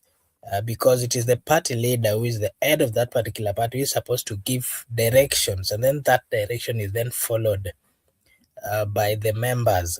Something that is unfortunate that because we've not seen any clear clarification from the party leader that is then followed downwards. And I can say that Dr. Buri is finding it not easy. The people expected much of him, being that he was a close brother to Raila Amolo Odinga, and being that he was one of the advisors, the inner people who used to know what was really happening in ODM, and they would also assist Raila in making certain decisions. So of course the people really expect much from him, but apparently from what is coming out, it is not easy uniting people in that particular party. And I can say that it is upon him to try his level best to ensure that he bring forth people and they discuss the matters at hand, the matters that are currently affecting ODM. Because if they don't do so, ODM is not going to stand the storms that are currently on the way. The storms which are coming and the ones that are already there are not easy to handle. It is now upon the decision makers within that political party to make very critical and serious decisions which are going to assist or which are going to help the party to move forward in a progressive manner. That is what I can say about Dr. Buru and his ability or capability to lead this particular political party called ODM. And something else that you What else did you ask? Whether ODM will... Miguda, if you can remind me about the other one. And Joseph, let me also take this opportunity to say hi to you. Thank you so much for joining. I found you when you were giving your views. And it seems you had some few problems. Joseph, if you can just remind me of other topics that you had discussed before I bring forth other topics that I want us to discuss. Can you hear me? Yeah, we had some other topics we were discussing, amongst which we discussed about the schools and how the conversation that has been going through about how schools should be taking a certain number of people from their region they are coming. And we discussed further on that. And what else? I also came in when they had gone with the conversation a bit, but mostly it was ODM conversation. So after we delved into about the schools, because there's a post that Brother Benson has brought about how Boni Harwale has said that 30% should be the amount of people people taken from a certain community into their schools, into their schools that are near their area. So as I hand it over to you, I'm going to answer Paulo and tell him that even though you can say that the meet the people tour was a scam, what I can clearly know is Raila was very democratic in the party, even though he had, nobody is always perfect, but he tried to be perfect as an example, and he tried to be more democratic in ODM than what we are seeing of the leaders which are nowadays. They want to take it by force. So Marco Bura, over to you. Okay, thank you so much. The issue of schools, I had people talking about it. I've not really looked seriously into it, but I can say that we are in a united country called the Republic of Kenya. We are in a country where the Constitution clarifies and says very well that whichever place you feel that you are comfortable, whether you are coming from whichever direction, so long as you're a Kenyan, you have a right to live, to go, to do whatever you want to do within the Republic of Kenya, because the Constitution respects and permits you to do so. I wouldn't really associate with people who are saying that certain regions has to be. I mean, after the schools have been built, then there's people from that region are the ones who are supposed to maintain being there. I personally don't agree with that, because if you look at the brightest people in the world, they never sat at their own places, home environments, and then they became that clever. You'll find that they interacted. Upon interaction, you get to learn quite a lot. You get to understand other people, their views, their religion, their thinking, their behavior, and that is how people get knowledgeable. If you get leaders who are saying that if you are coming from a certain region, then it is the people from that region who are supposed to go in that particular school, you'll never see or hear of clever people in the world. Remember, we are fighting something called tribalism. If you don't give a room to young people to interact with the different people coming from different regions, different culture, then you're not going to do away with tribalism. It is the unity and interactions that are brought by the institutions, higher learning institutions and also lower learning institutions, that are going to make the people, especially the young people, get to understand that as much as you are coming from a different culture, you are embraced, you are understood, and you also get to learn and appreciate the fact that there's a way other cultures do their own things, their way other people reason and see things, and that is how people get to learn. That is my take on that particular statement. And I would like to say education is the only thing that is the only key, let me use it that way, especially to people who are coming from poor background. It is only education that would make you interact with these people that you think are rich. If you see that majority of people are either wealthy or something, but then they don't have what is needed. You'll always find that upon getting that knowledge and interaction, you'll get to understand even how businesses, how people reason, and in one way or another, you get to learn on how to improve in your daily livings and daily plannings. And that is what life is all about. Any other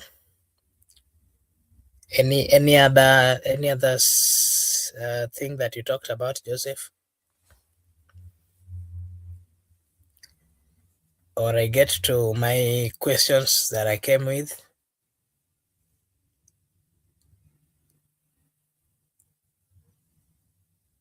Joseph, are you there?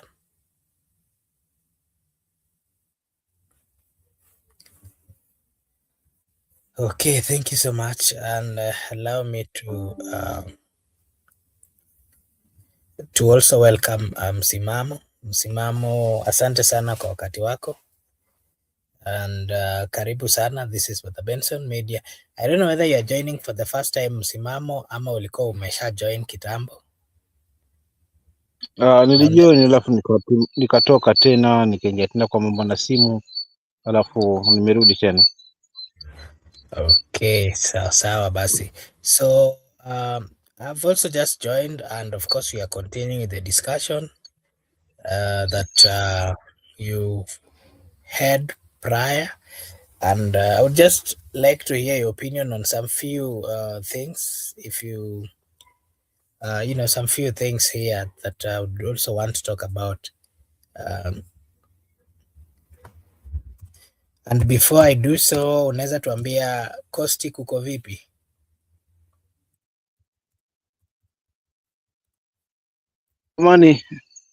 Amani tuko nayo, amani ya Mungu tuko nayo, tumshukuru Mungu, kosi tuko salama kabisa. Hofu si yuko wako kaka hapo studio na wewe pia. Sisi huku tuko salama, tunapambana vile na maisha hii ya kasongo tukiendelea. Yeah, so I would just like to get into. Unajua haya ya kasongo huko tunasema ni kifo cha wengi huwa ni harusi. Kwa hivyo yanatusibu hata na sisi huku pia, si kwenu tu. Kweli, I've been seeing, I don't know how the political class works, because most of the time they fail to do what is required of them. But whenever they come to the platforms, they have always continued lying, and the reception is also sometimes very difficult to tell, because you find that the same people who have been promised and nothing was done, they will be coming and celebrating and welcoming and doing all those sort of things.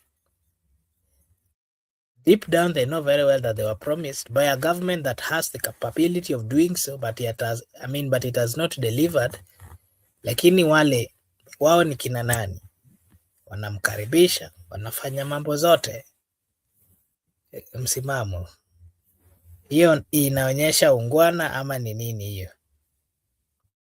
Labda sijakupata vizuri, unajua ni kama nakupata unakatika, sijaliunganisha vizuri hilo swali kaka, sio kama samahani, kama unaweza relegea tena tu ni kuombe ili nijenge hoja vizuri. Nasema hivi, you find that the political class, they keep on promising and giving promises here and there.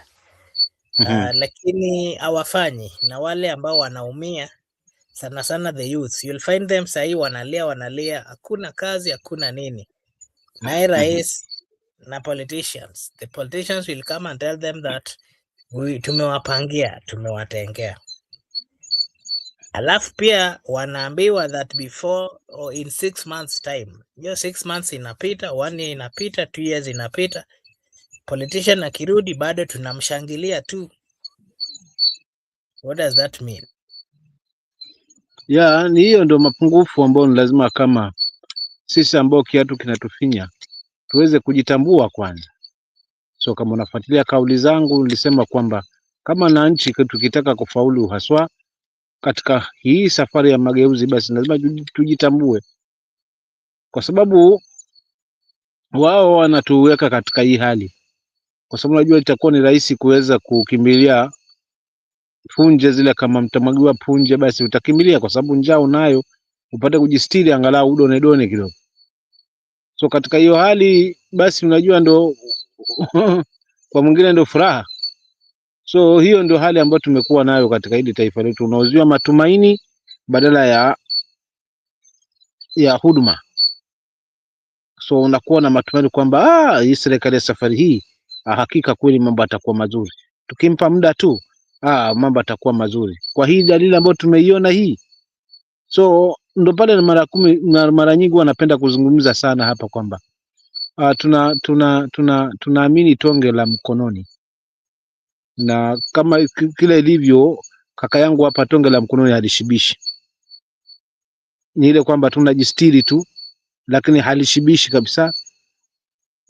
Unaoshibisha ile ule kwenye sahani ama kwenye sufuria ama kwenye mvule ule unapakuliwa, sasa unakaa mahali unakula unashiba. Lakini sasa mara nyingi tumekuwa tunatumiwa haya matonge ya mkononi kuweza kutuweka hali hiyo hiyo tu, yani kwanza tuamini mtu wetu, tuamini kiongozi huyu tunatoka kwetu kwa maneno matamu na ya matumaini na tamaa, lakini mwisho wa siku hakuna chochote. So hiyo ndio hali ambayo ipo, yani uongo umekithiri katika siasa yetu, kwamba mpaka sasa hivi haina maana yoyote. Huwezi muamini mwanasiasa yoyote sasa hivi, inakuwa ngumu, unaona. So it's like yani imejengeka hiyo mentality tangia awali, lakini ilikuwa kuna ile kwamba kidogo, alafu mwananchi pia anaweza akarudiziwa hapa, akaonyeshwa hapa pia ameachiliwa kidogo, lakini sasa this time around amebaniwa kila pande. Kwa hivyo sasa uongo ndio umeonekana sasa peupe haswa, jinsi ambavyo na wanasiasa wako wameko relax, kwa sababu mwisho wa siku wao ndio wanaofaidi. Kwa hivyo hawana shida, but shida ina sisi kuweza kuwakubali haswa wanasiasa wao ambao wanatupa uongo, kisha baadaye tunawafuata kwa sababu tumenyeshewa chambo ama tumeuziwa matumaini. So lawama lingine pia ni sisi wananchi, pia tujilaumu kwamba pia nasi ni wepesi mno wa kushawishika badala ya kuuliza maswali. Asante.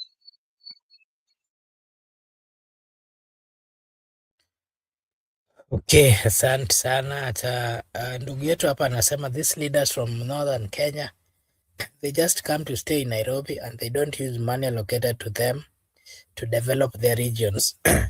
Labda hii ni mambo ambayo tumeona, it's not just from the northern Kenya. We've seen quite a number of leaders. They seek for election. Once they're elected, what then follows is that, they tend to forget where they've come from.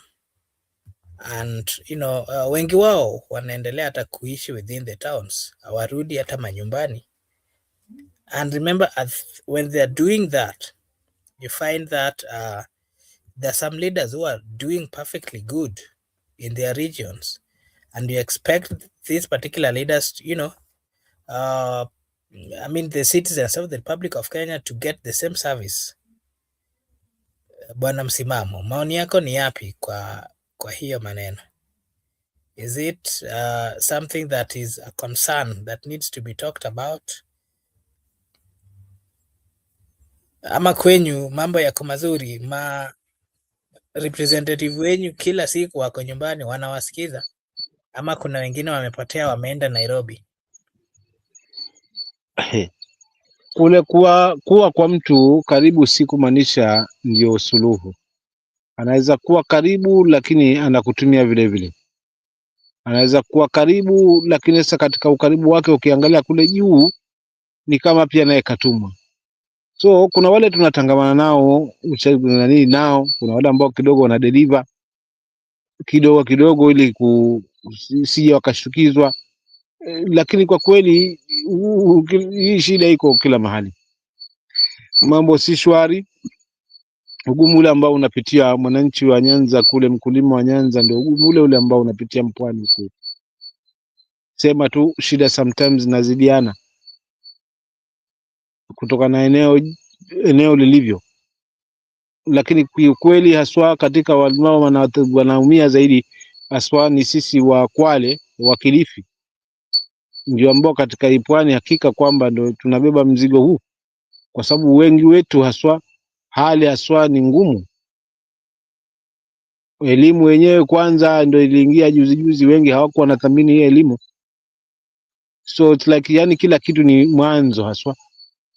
So kwa kweli katika hii situation hii, kwa kwamba elimu kidogo kwa wazazi wetu na wale wengi ambao hawapo, wengi wanashawishika wakiona kwamba hela ndio hii, ama huu bwana amekuja vizuri, tumekaa chini tumeongea vizuri, basi hao ndio wa kwanza kushawishika. Na hata umweleze kwamba huko siku atakwambia sasa miaka yote wewe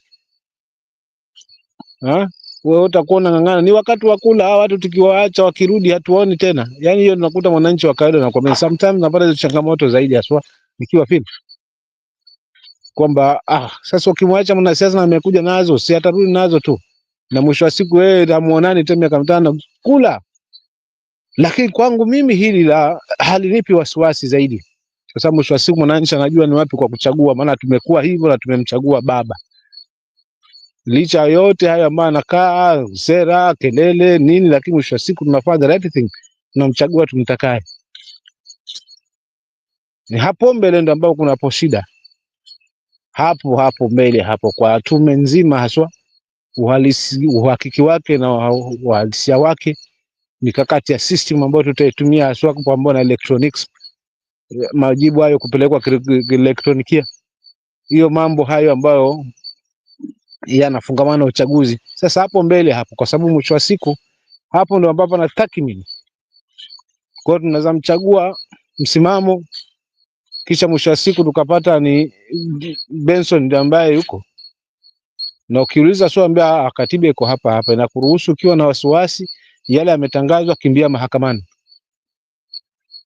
Ukifika mahakamani ni hizi zetu ambazo tunazielewa zilivyo, so unakuta tumeregeshwa pale square one. So it's a matter kwamba wanasiasa wametutumia haswa vya kutosha. Kwa hivyo wakati sisi wenyewe tuamue ni kiongozi nani tukimkabili ama tukimsupport, kutokana na track record yake, huyu anaweza tusimamishia hili taifa, tukajipanga kidogo vizuri. So tukisimama katika hilo, hata kiongozi aje kuambia mimi niko kwa serikali, niko waziri, niko nini, utasema waziri ni wako, lakini tueleze waziri unao, umetutengenezea nini katika wizara yako? Ni mbunge ndio uko kwa serikali, ndio umetutengenezea nini? So kama hakuna, ni patupu, ni maneno tu, dawa ni nje tu. Asante.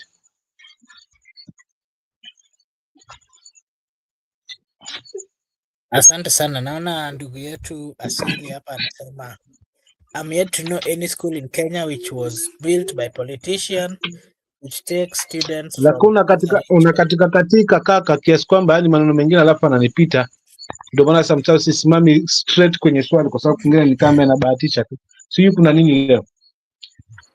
I think it's on your side. Nadhani ni side yako. Maybe you can log out and then come back immediately. Because I was here with Joseph, they were saying it's okay. Miguda was also saying it's okay. Ama nitoke kidogo alafu nirudi kidogo, mimi kingine ni upande wangu. Yes, inaweza kuwa pande yako. Or the people who are watching us can also confirm to us at the comment section whether I'm breaking or I'm okay.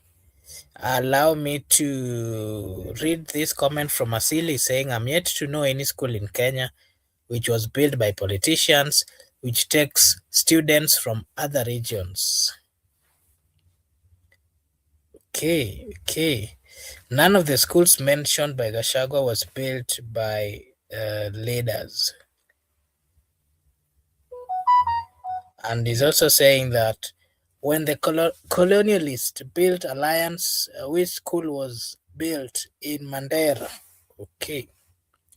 Those are some of the comments that you're getting from our friends who are watching us, and from the Facebook side.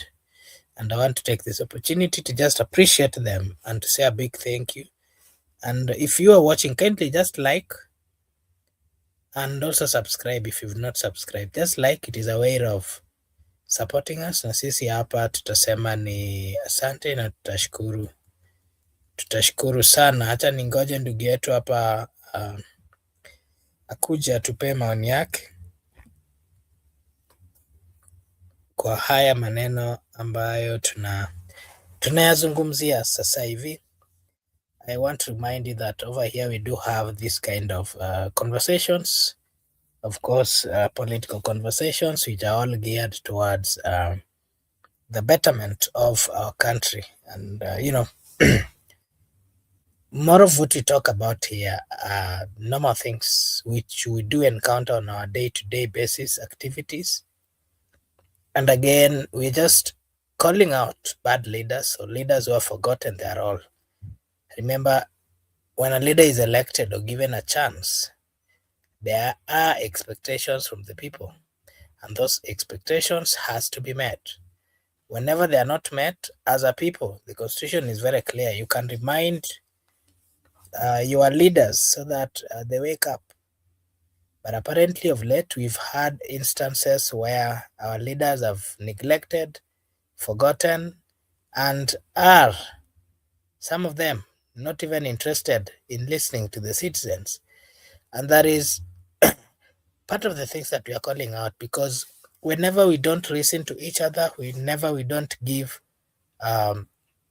each other time, then what will then happen, or what will come to be is we'll see serious repercussions, negative repercussions, which are not, which I mean we should look into.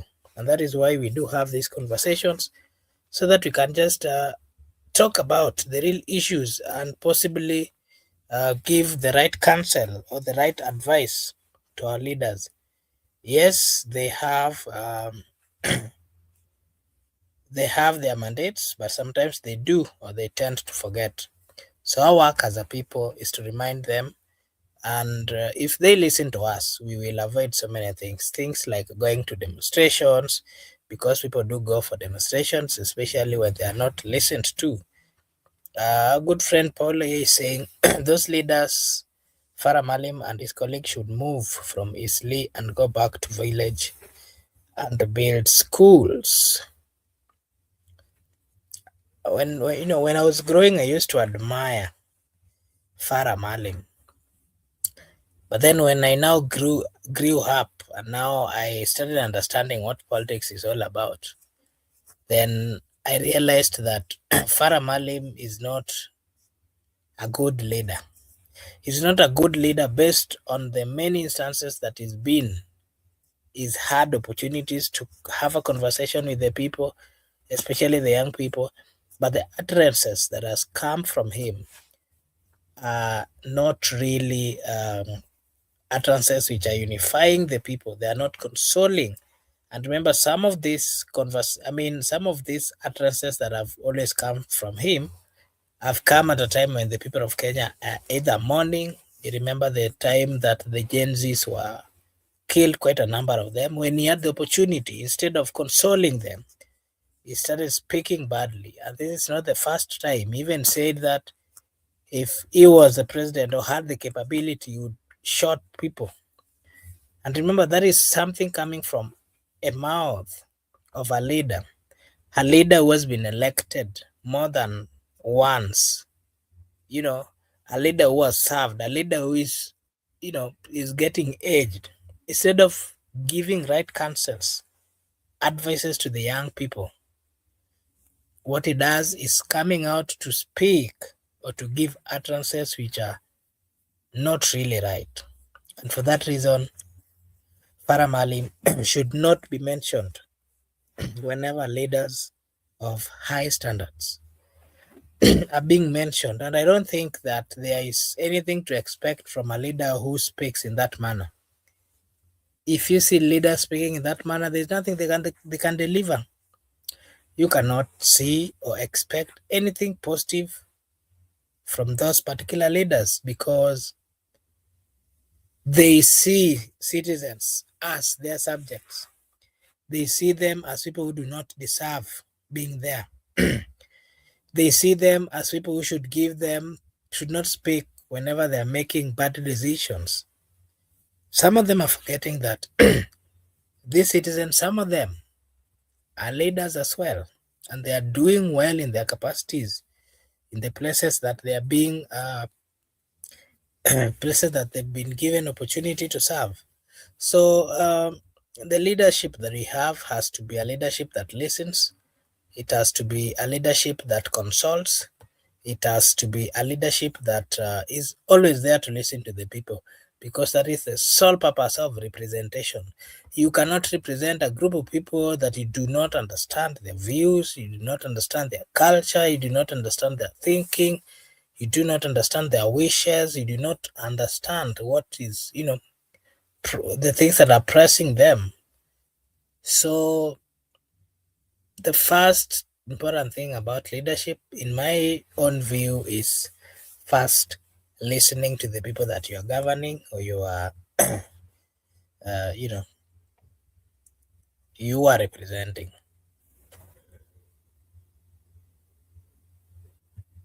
Yeah, so that would be my view on that particular statement.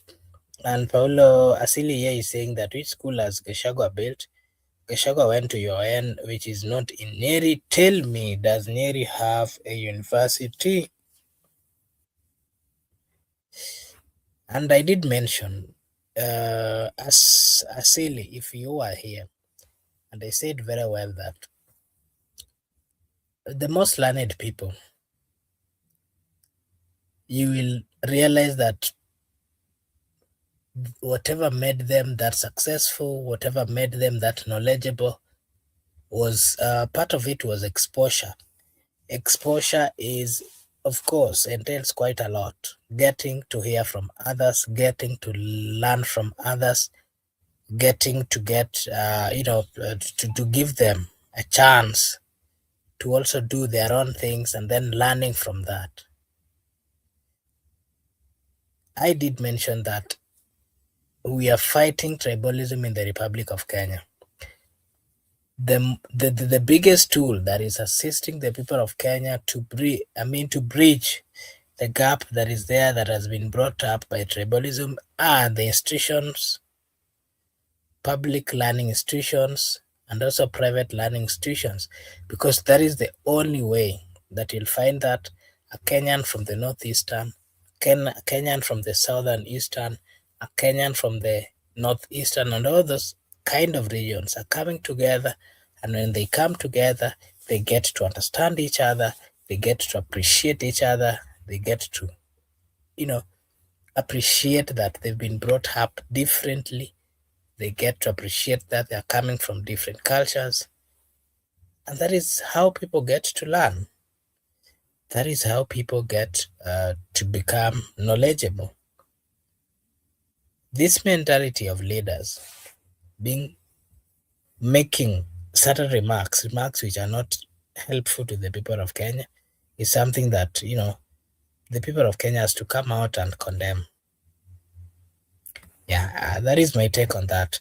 Something else that I also wanted to give my view on is the president's year of transformation, where he's been saying that 2026 is a year of transformation, and he's saying that he'll focus on stabilizing the Kenyan shillings, which is not a bad thing. It is a good thing. Lowering the fuel cost, not a bad thing, good thing, and attracting private investments.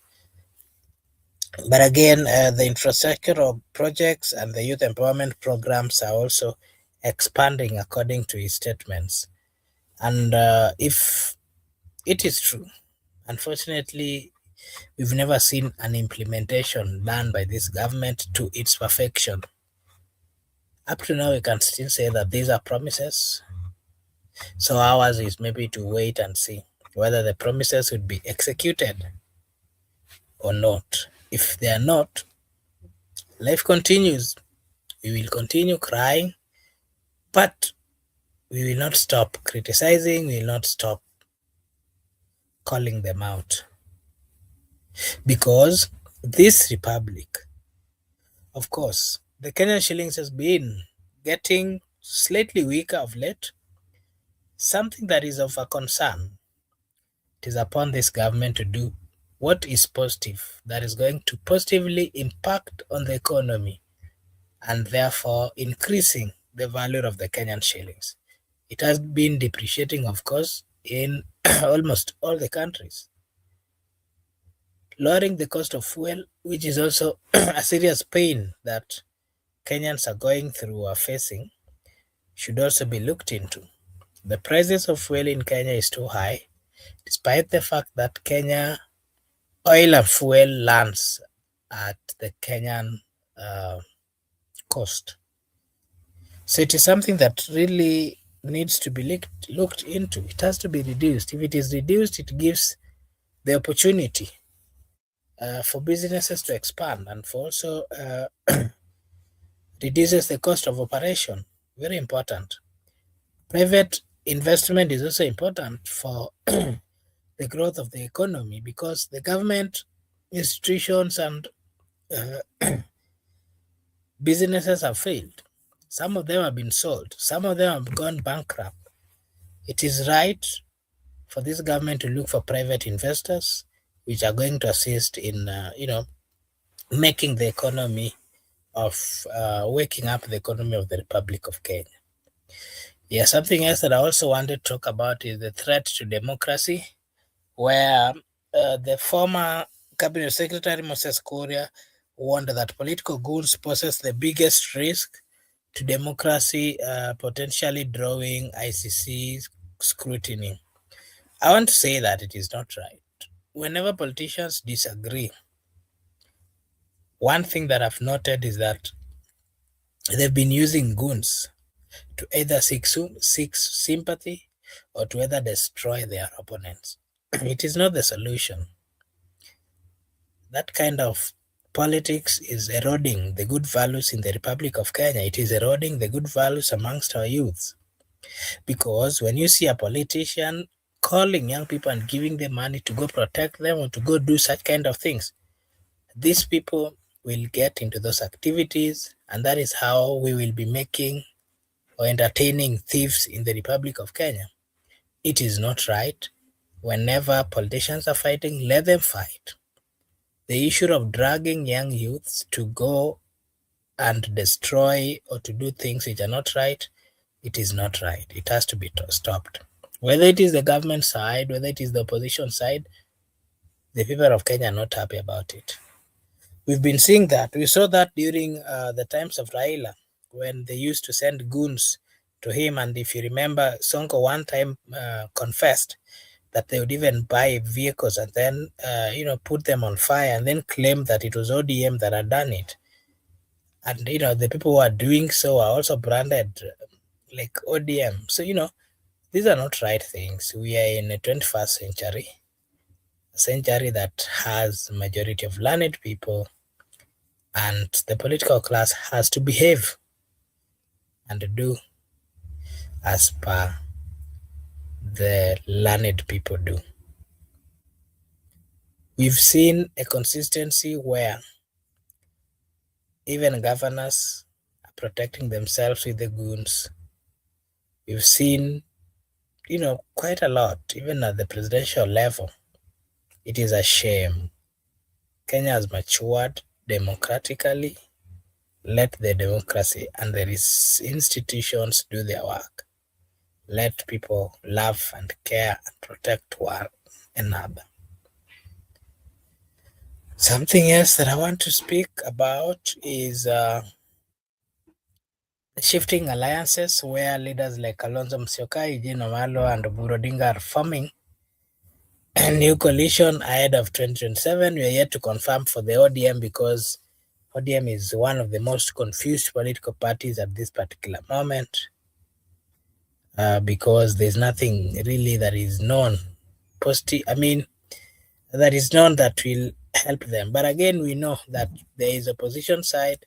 We're waiting to see how powerful they are or how serious they are in taking this country to the next level. We will get to hear from them whether they have what is positive and whether they are serious.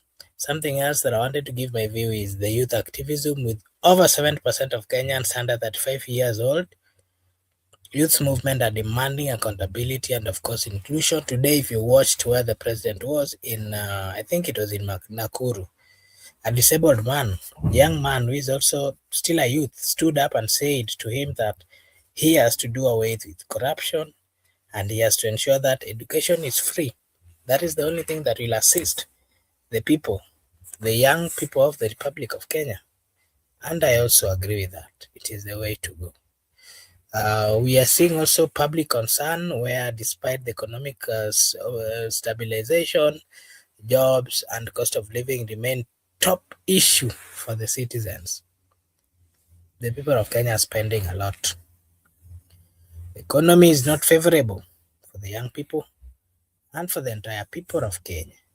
And that is why the people of Kenya are calling upon the leadership to get serious and do what is serious, do away with corruption, and ensure that the most essential basic needs can be afforded and can be gotten easily. Yes, that would be my take. And I want to take this opportunity to once again appreciate everyone who joined us and to remind you that this is Brother Benson Media. Kindly like and subscribe to this channel. If you do so, it is a way of supporting us na sisi hapa tutasema ni asante. We really appreciate. And now I want to take this opportunity to wish you all a blessed night, a blessed morning, a blessed afternoon, a blessed evening from wherever you're watching us. We really appreciate your presence. May God bless you and see you again tomorrow.